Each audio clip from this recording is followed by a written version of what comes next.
Hey everyone, welcome back to the channel. In today's video, I'm going to show you how to set your preferred language in Bright. Do you want to use Bright in a language that you're more comfortable with? Well, here's how to switch the app to your preferred language quickly. Open the Bright app and log into your account.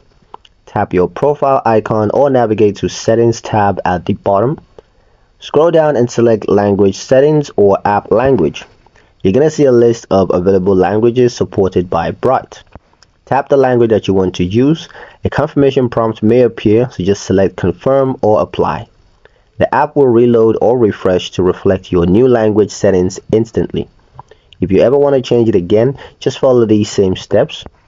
Now you can manage your finances in the language that you understand best. If this made things easier for you, then be sure to like, share, and subscribe for more Bright app tips and tutorials. Thank you guys for watching, and I'll see you in the next one.